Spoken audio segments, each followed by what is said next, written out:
Matey. Welcome to the St. Canard Files, a Darkwing Doubloon podcast. I'm your host, Will Santana, and I'm Mike Russo, and pirates are something to fear on the sea. Pirates are something to fear. Or Buccaneers. Or Buccaneers. How's it going, Mike? I'm fine. You know, back to work and pretty exhausting. It's been a really hot summer in New York, but hanging in there. How about you? I'm doing pretty good. Just been I've been watching a lot of new stuff on Netflix, and I'm actually watching anime for the first time in like 15-20 years, man. Oh, how's that going? I'm actually really hooked on one show right now. It's called Demon Slayer, so it's going pretty good. Oh, I've never even heard of that one. Yeah, man. But Mike, man, we got to talk about a episode today. You know, it involves pirates, Buccaneers, or whatever. And I do recall seeing this episode when it first aired on the Disney Afternoon. And the reason why this episode kind of, I'm not going to say is good or hold dears to me or anything, but why it's kind of like sticks out a little bit is because at the time in 91, as I've mentioned numerous times on here, I was in Fort Buchanan, Puerto Rico, and the name of the school I went to was Antilles Elementary School, and we were the Pirates. Ah, Yeah, I and then can see how you'd have an attachment from that. yeah, just a little bit of attachment. And then, you know, and when we got to the middle school over there in Fort Buchanan, it was called Antilles Buccaneers. Okay, so that there's some pieces of the puzzle there. You said Buccaneers before. Yeah. And I was gone before I got to high school there, but the high school there were also the Pirates too, so that's kind of cool. But you know, are you a fan of Pirates of the Caribbean or any kind of pirate movies or anything? Not really. I like the ride at the Disney parks. I'm not a big fan of the movies though. Okay. Yeah. I like the first one. The second one's doable. I don't care. Yeah, I know they really drop off after that. Yeah, like I said, I like the first one. Second's doable, and that's it. I'm done after that. I think there's like 4 or 5 of them, ain't it? Yeah, my wife has told me they're great. So now that they're all on Disney Plus, I might just give them a chance one of these days. Is there any other kind of pirate movie that sticks out to you that you enjoy or anything like Pirate that? movies? I can't think of any. The only thing I can think of, didn't Treasure Island. Oh, Treasure oh Island. yeah, Treasure Island. That's a classic. Well, this should come as no surprise for me, but I love Muppet Treasure Island because you know me and all things Muppet. I do like that movie. Tim Curry is great in it. Treasure Planet is kind of a pirate movie. Yeah. I'm not a big fan of that, but you know, it's Disney related. Not a favorite of mine. The original Treasure Island, the Disney one, I don't think I've seen in a long time. Have you ever seen it? No, I haven't seen it in so long, man. Let's get away from Peter Pan. Let's kind of get away from Disney for a second. What about Hook? Do you like Hook? I've seen it. I don't love it, but I've seen it. It's good. Okay. I like Hook a lot. I'm not a big Peter Pan guy, but I do like Hook a lot for some reason. I don't know That's what a it good is film. about Hook. Yeah. There's nothing else really coming to my head with pirates for some reason, though. You'd think there would be more. I'm sure there's plenty more we're not thinking of. Yeah. I think because we're doing it on the spot. Yeah, basically. Yeah, man. But yeah, Mike, I just got back from Huntsville like a week ago, and the kids had a blast. They got exhausted quickly, though. They weren't used to all that walking around and stuff. But I'm sure. yeah, but they got some cool items that they bought there, or I actually bought, you know. Well, yeah. they don't have disposable income yet. No, but I got to meet Ernie Reyes Jr. and got a photo with him, got to chit chat with him for about 10-15 minutes. I Sorry called Billy him. West wasn't there. Yeah, that kind of sucked, man. But I did call Ernie Reyes out to a fight. I told him I would meet him in the parking lot, and he said, "You sure? I still got it in me." And I was like, "Nah, man, I'm just playing, man. I don't want none of that." Oh yeah. Be Yeah. careful. Yeah, definitely, man. But it was okay. It was about 300 people there on opening day of the convention. That's low for any convention. Yeah, it was really low, but it was spaced out. I'll be honest with you. Okay, here it goes. I'm just gonna break the Go for ice it. here. Yeah, man. If it wasn't for the vendors, that thing would have been a bust, man. The Oh, I'm vendors, sure. the vendors saved the convention. They were excited. They were giving deals.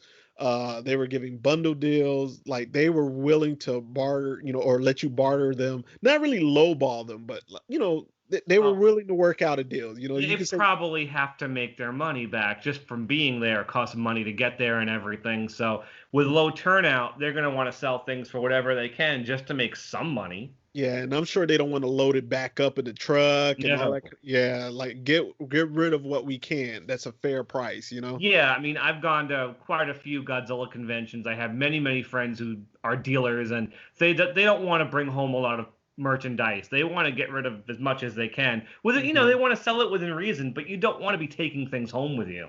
Yeah, man. But like I said though, I think the vendors really saved the convention. We went up there. You got some great deals, Mm-hmm. from Funko Pops to comics to toys to the girls getting arts and crafts stuff and sold on purses. Oh, that made it worth it. Yeah, it made it worth it, man. I'm telling you, the vendors saved that convention. If it wasn't for the vendors, so shout out to them. But Mike, let's name the episode and then let's get into some where they can find us and some shout outs, man. Yeah, of course. Let's do that. We're talking about Darkwing Doubloon today. Darkwing Doubloon. And yeah, Darkwing Doubloon. Um, and yeah, so you guys can find us in all sorts of podcast apps. We just hit Amazon. Yay! There's a podcast app on Amazon now, so we're just hitting that. And of course, all our usual spots: Stitcher, Spotify, Google Play, iTunes, Radio Public, and Pocket Cast, iHeartRadio, and Pandora. And of course, you can also listen to us on YouTube. We have our virtual panel. It's been a couple of months, but it's still worth checking out if you have not. And as well as your Amazon Echo. You can speak into that. It'll play the latest episode for you. I think that's everything. I didn't expect to be adding a new one this late in the game, but here we are. Yeah. And shout outs, Will. Yeah, I got some simple shout outs this time. I want to give a shout out to Tiffany Silverbraun. Thanks for filling in for me. I just listened to it. She did really good. You were great, Tiffany. Yeah, man. And I also want to give a shout out to Felicia. Y'all know her as Gadget. She's been on our podcast before. Want to give a shout out to my homeboy Dante and Terry. Also want to give one last to Tim Partridge out there in the UK, man. Shout out to Tim. Yeah, it's always good. He joins us in our our messengers. We talk to him a lot. It's nice that even though he's the other side of the world, basically, he still has time to talk to us about Darkwing and all the fun stuff like that. And if you guys enjoyed Tiffany last week, she will be back on for another episode coming up. But we won't tell you which one yet. Oh, okay. Hey, I don't even know then, or forgot. I think you just forgot. Okay. All right, so let's go ahead and get into this episode, Mike. Darkwing Doubloon. What's our production and air date order? Okay, so this one aired Monday, December 16th, 1991. I say that with some surprise because the syndicated episodes took like 2.5 weeks off. The longest gap you have to go without new Darkwing episodes since the show started in September. So this is the longest anybody watching it first run had to wait for a new episode. About 2 weeks since Merchant of Menace aired. And it was 48th in production order. And our story editor was Tom Minton. I honestly, I'm not a big fan of this episode. I don't hate it, but I definitely don't love it. It's definitely a lower episode for me. I'm not going to blame it on Tom Minton. He's a good story editor. Honestly, I think it's a script problem as far as I'm concerned, because the writer is Bruce Reed Schaefer again. The only other time we heard that name was on the episode Film Flan. Remember that one? Mm-hmm. We had problems with that one too. The editing was weird. It was kind of a strangely written episode. A lot of that's happening here. It's a really weirdly edited episode. I have problems with it from the script. I'll go into it, of course. Okay. And, I was just gonna say I have some pros and cons in it. I'm actually cool with the episode, but I don't hate it. I don't love it. it's to me, it's like one of those one-time filler episodes. You know, it's Yeah. okay. You know, I'm cool with it though.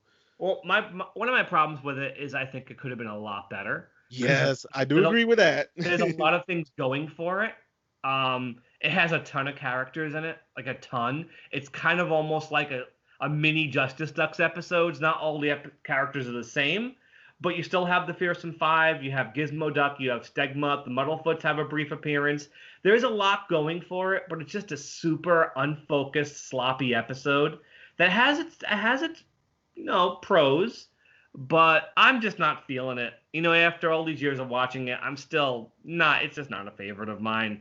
There's one thing that really upsets me about this episode. There's a missed opportunity for a major character that I really like, but we'll get into that. You know who I'm talking about. A couple of major characters, if you ask me, but I know who you're talking about. Yeah. And animation-wise, this is our last Kennedy show. And that's fine. I'm not going to miss them on the show, unlike Australia. This is their last one. Mm-hmm. You said the animation didn't really bother you all that much?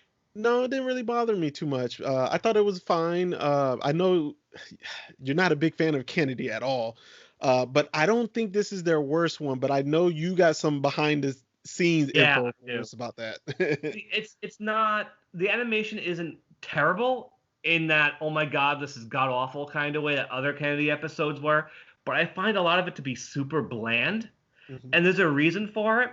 Now, if you guys remember when you listened to Up and Awry, we had the Kennedy animator Derek Bond on.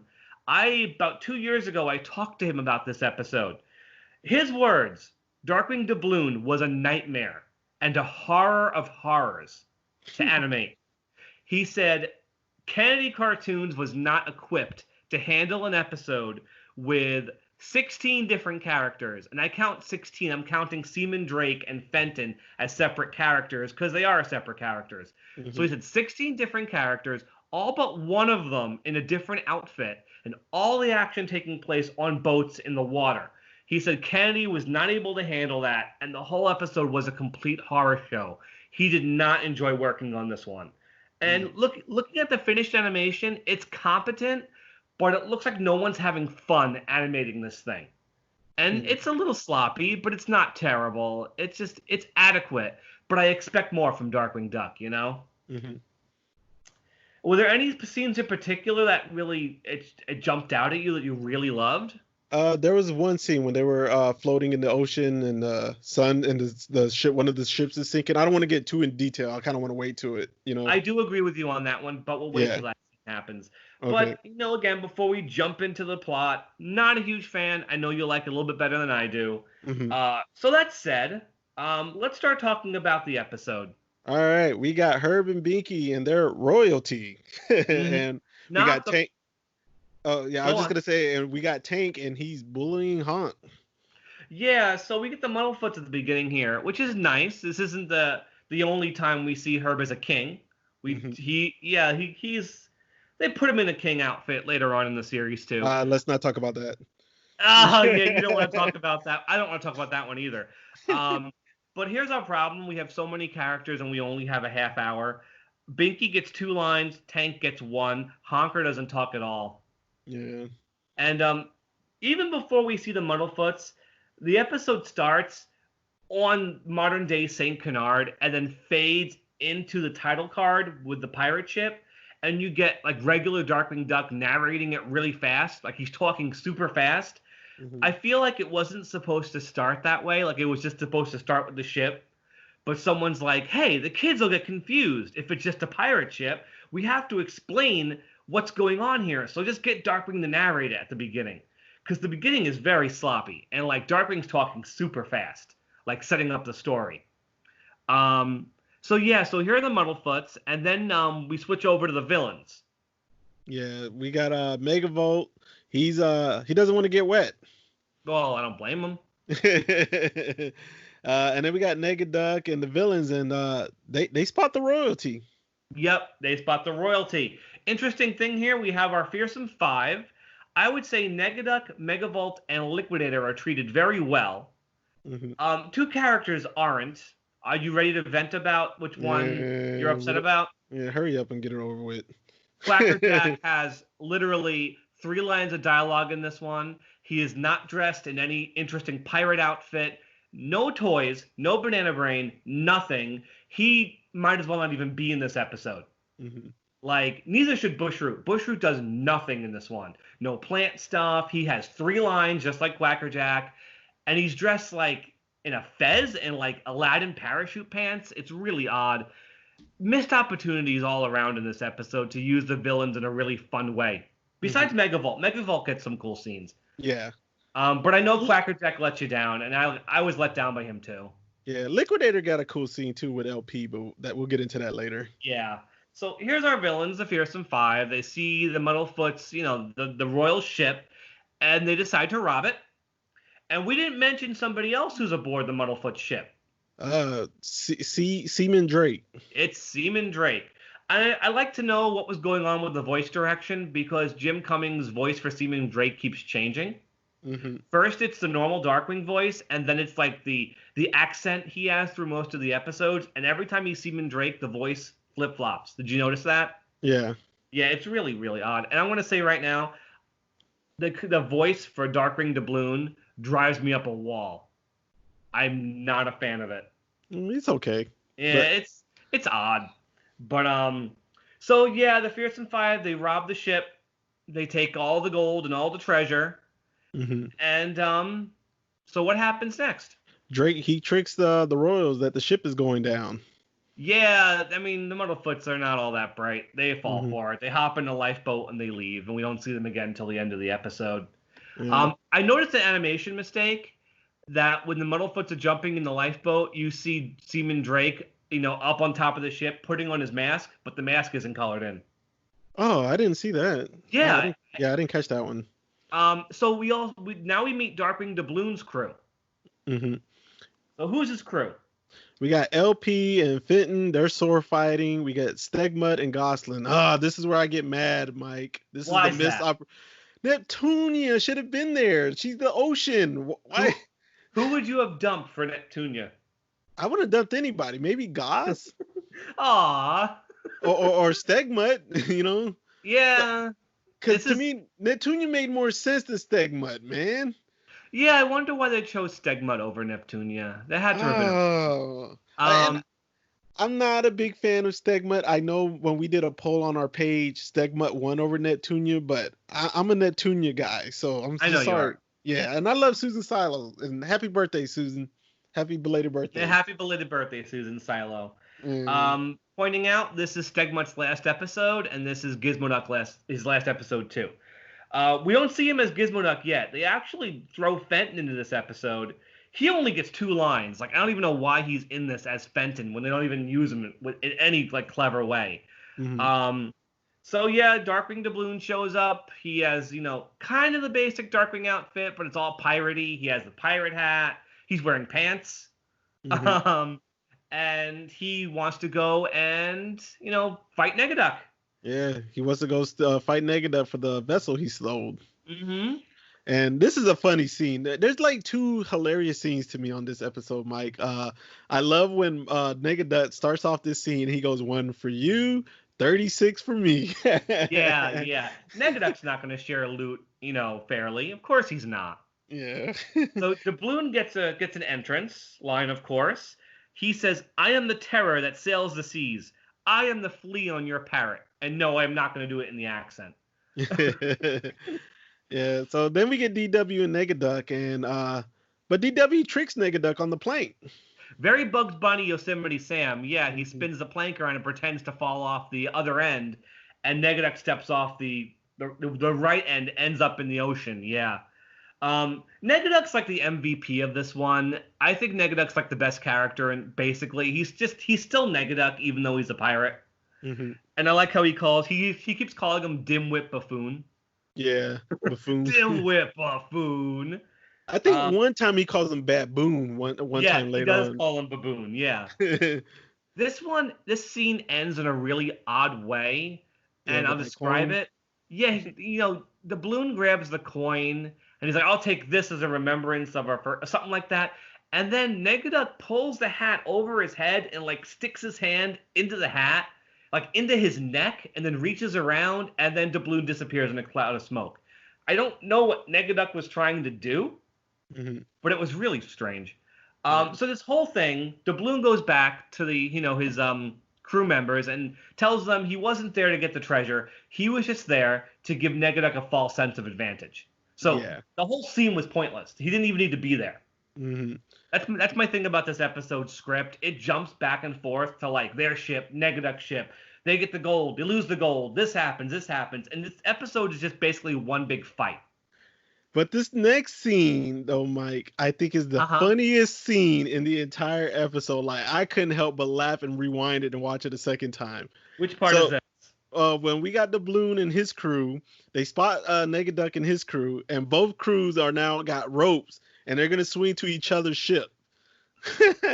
I knew you were gonna bring that part up. I like this part too. Oh man, this part is just so funny. So both teams swing to the other team's ship. So like they literally go right across each other, and now Darkwing and them are on the ship with the jewels. And then Negaduck goes, "Go back, go back." That is, this episode has some gems. There's some funny stuff going on. I will admit that. Man, that part cracked me up, man. So everyone ends up on the ship together. Yeah. So Gosling goes into Negaduck's captain's quarters and starts handing other characters the treasure. Like, we finally see Gizmoduck in his actual armor. Gizmoduck is my favorite part of this episode because I love this armor. Like, he's got a conquistador helmet. One of his arms is a mace. The other arm is a cannon. He has all this, like, period armor on, but he still has a white wall tire.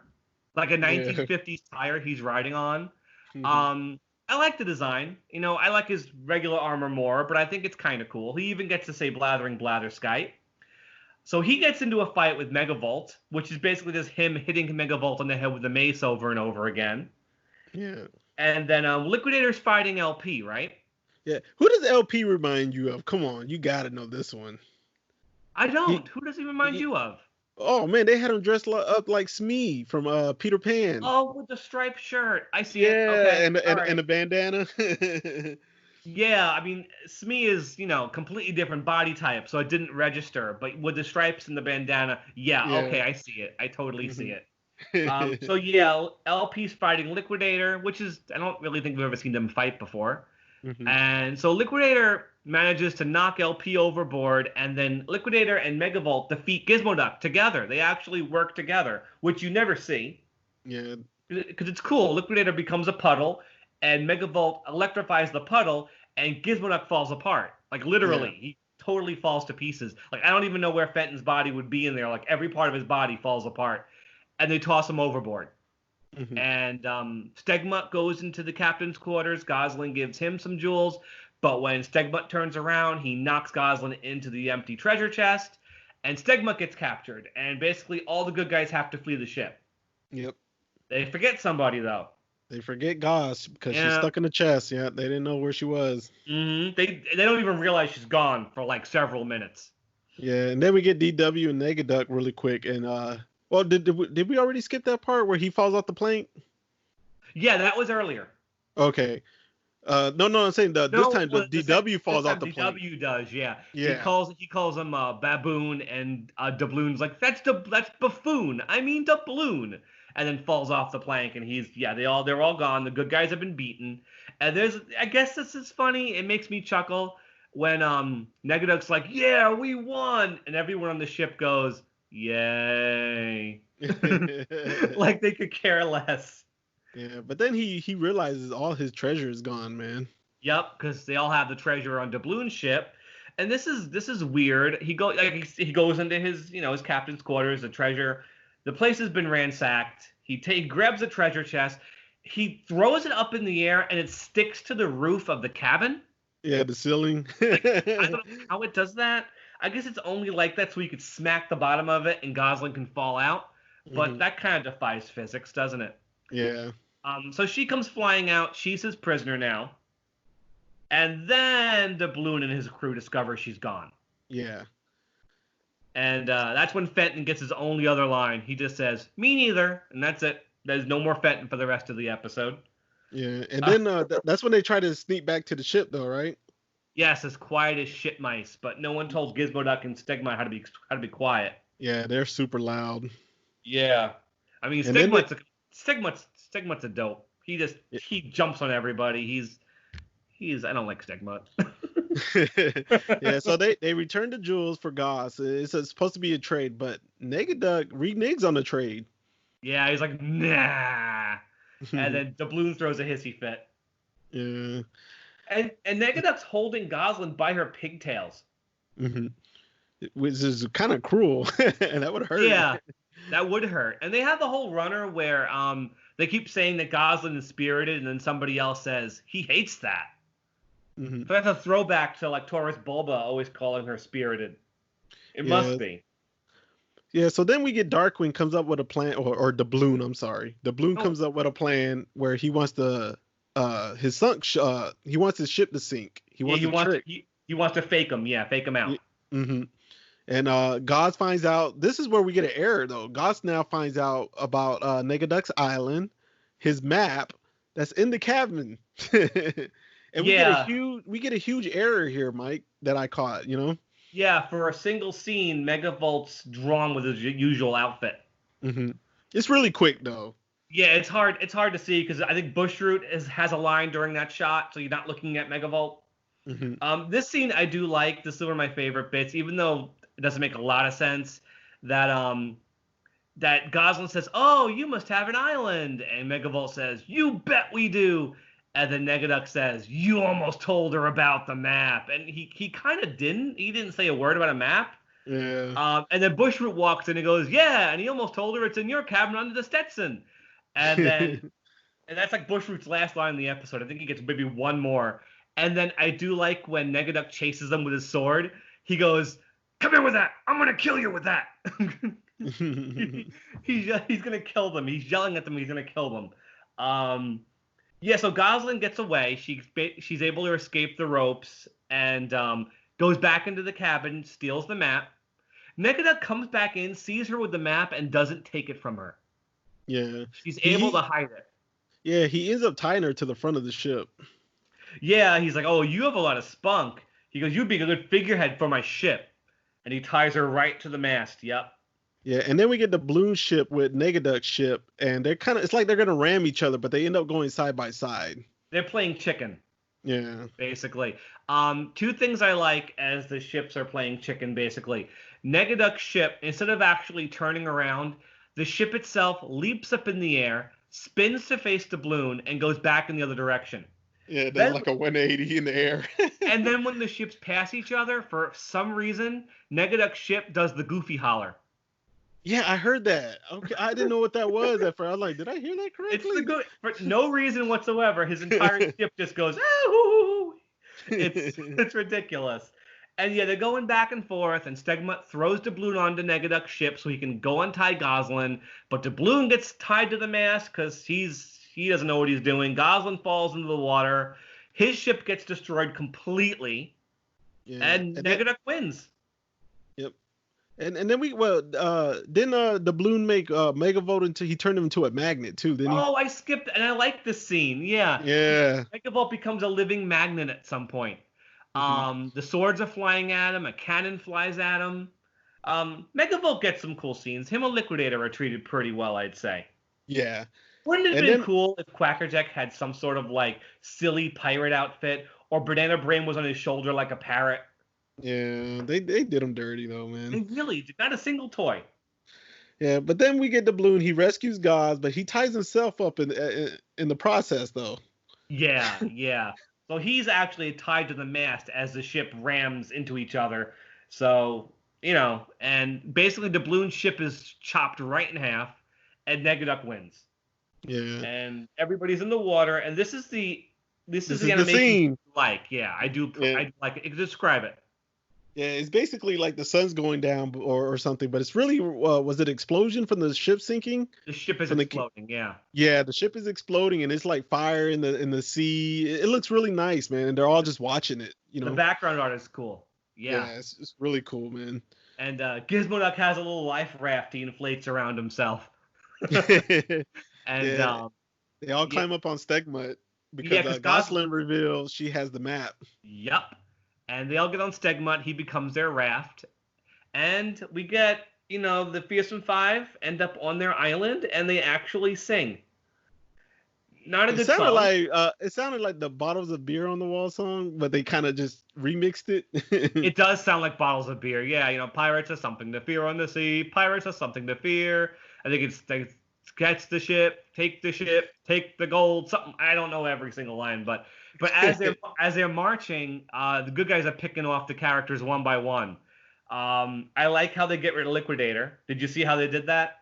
Yeah, and then Quackerjack. I'm trying to remember how they got rid of Quackerjack. They just grabbed him by the beak and they pull him off screen.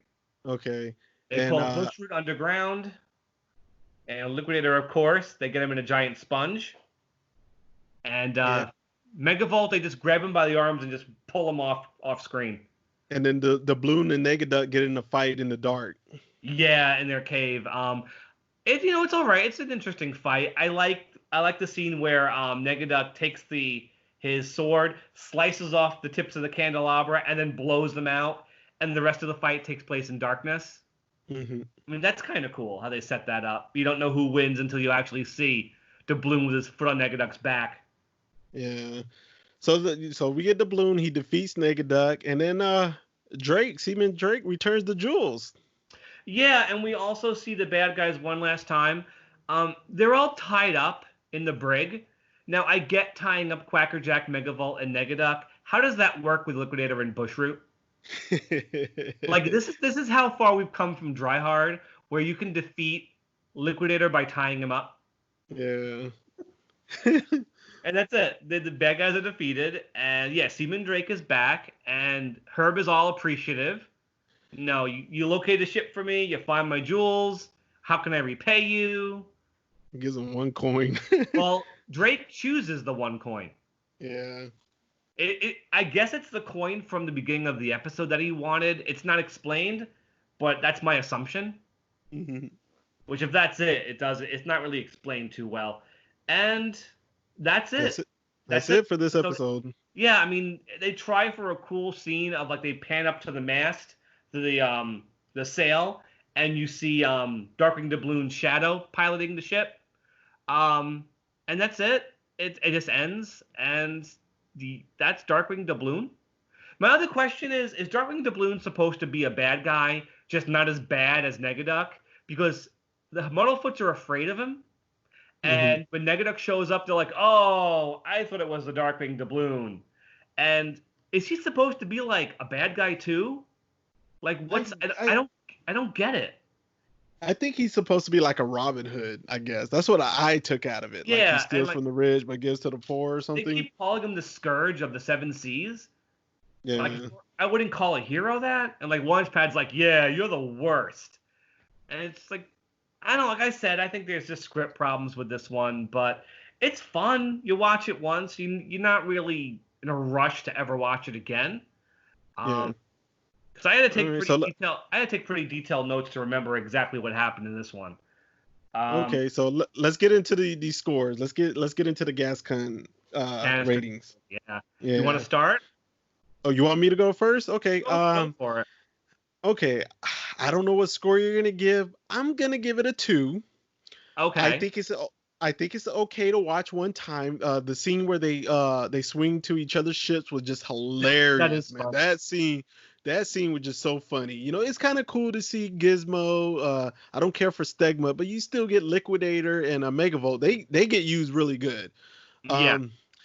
It sucks for Quackerjack and Bushroot fans because they're pretty useless, but you know, you get a glimpse of them a little bit, and we get to hear him say it's playtime once. He gets that at least. Yeah. Yeah. Where this episode really hurts me is I hate that Neptunia is not in it. I just felt like she would have been perfect for this episode, man. Like you said, I was gonna mention that, like, you never really senses what is the Doubloon doing. Is he good? Is he bad? Because like you said, the Muddlefoots were scared of him. Like Herb was like, "Oh my god, as long as it's not the Doubloon, you know." Yeah. And then he gave back to them. He was fighting Negaduck the whole episode, and then it was like he seemed like he was greedy at one point. Like you said, the writing was all over the place, man. But this is where I'll save the episode. if you want to break from the episodes, with the crime fighting and Saint Canard and the usual villains and stuff, it's just a one-time episode to just get a break from that, but it's still Darkwing. You know what I'm saying? I think That's they why wanted to I do feel more it's of okay. this. Yeah, I think they want to do more of this kind of thing, and they just never got around to it, or maybe someone thought it was a bad idea. Because I remember reading an interview, like when the show first started, they were going to do more plots like this. Like Darkwing could be like this in one episode, he could be like this in another episode in the past. But this is the only one that does this. Yeah. And I think it's better off. I'm gonna give it a 2. Yeah, Okay. I'm gonna give it a 2. I'm okay with it for one time. If they would have brought it back, heck no. But go ahead, Mike. What's your score? I'm not gonna be so mean to give it a 1. I'll go 1.5 because having all these characters, makes it worth watching. The scenes that are funny, they're fine. They are funny. But yeah, this is not a well-written episode. I just feel like the characters are running around Doubloon ship, Negaduck ship. They lose the jewels. They lose Goslin. They come back. They don't get Goslin. They get the jewels back. The ship explodes.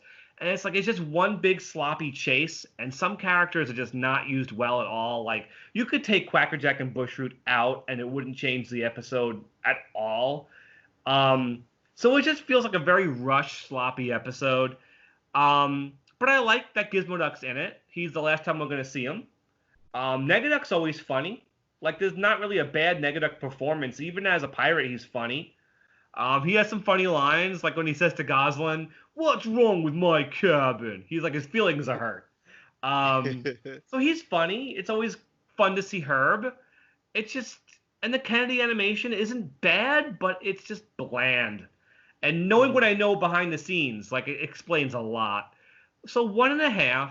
I'm just not thrilled by it. It's not one I ever feel like in the mood to watch again after I watch it, So 1.5. Okay.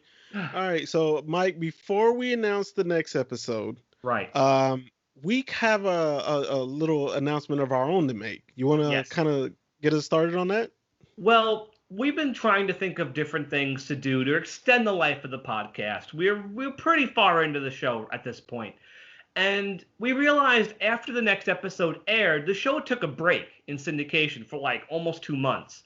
So we decided to take a break ourselves after next week's episode and bring you guys all sorts of different bonus episodes instead of episodes of the show, which we think you guys are going to like. We're not going to say what we plan to do yet, Will, unless you think we should wait, right? Let's wait till the next one. Yeah. We have some plans, but after next week's episode, we're going to take maybe a month and a half break, so maybe 4 or 5 weeks where we're not going to do any more episodes. After the next one, we're going to take a little break, but we're going to still be bringing you guys some fun content, so I wouldn't worry about Mondays, it. Still on Mondays. Get some content. These aren't going to be flash quacks. These will still be actual episodes. Don't worry about it. So we have some fun things planned, maybe some merchandise stuff. We'll see. Yeah. But maybe the next episode, maybe a guest. We have some plans. We have to finalize, but we do have plans. Don't worry. Our next episode will be the last one that aired in 1991, and it's 'Tis the Season to Be Jolly. It's our Christmas episode. It's a Wonderful Leaf. And who you think the villain is? Bushroot. Oh, man, I miss Bushroot. I miss talking about Bushroot. So this should be a really fun one. I'm looking forward to it. And this episode actually got a special treatment with the Disney Movie Club too, and the VHS, didn't it? Yeah, because it was a Christmas episode. But you know what? Let's not go on too much. This should be a really fun one. So look forward to It's a Wonderful Leaf next week, followed by lots of fun diversity for us for a little while. But that was Darkwing Doubloon. And anything else, Will, before we wrap it up tonight? No, that's it, man. Just, we just had 2 people's anniversary of their death. We had Russie Taylor and who's the other one? June Foray. Yeah, okay. Yeah, there we go. So rest in peace to them. And we had a happy belated birthday to Susan Silo. So, some people who worked with Disney, we had to give us a little shout out to them and all. Of course, definitely. Yeah. Neither of them were on Darkwing Duck, but Russie was Huey, Dewey, and Louie. June Foray was Grammy Gummy and Magic of the Spell and Ma Beagle. So very, very important voice actresses for Disney. And of course, Susan Silo, our Neptunia. Happy belated birthday to her again. And she should have been on this episode though. Maybe they didn't put her in because she was too competent. Darkwing's crew, Launchpad, Gizmoduck, and Stegmutt, they're not all that competent, so it made sense. Neptunia might have been too smart for her own good for this episode. Who knows? I'm just theorizing. Okay. So that's it. That's it for tonight, guys. Yeah, that's it, guys. And make sure y'all stay dangerous. Arrgh. Good night.